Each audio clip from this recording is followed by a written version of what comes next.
ปลาดุกแซ่บคือเก่าจ้ากินกับผักนี่ผักย่ายมะเขือผักสลัด ผักซี่ลาว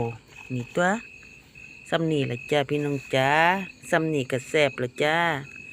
ผักสลัดคอดเกิดเรืออยู่น้ำนานผักเอามากินได้เซยไปแล้วนี่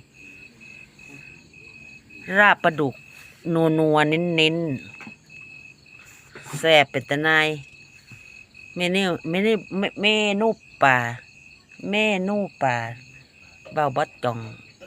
เมนูป่าเลี้ยนกัน2 มือแล้วพี่น้องจ้าแซ่บคือเก้ากินข้าวแรงน้ำกันเลยจ้า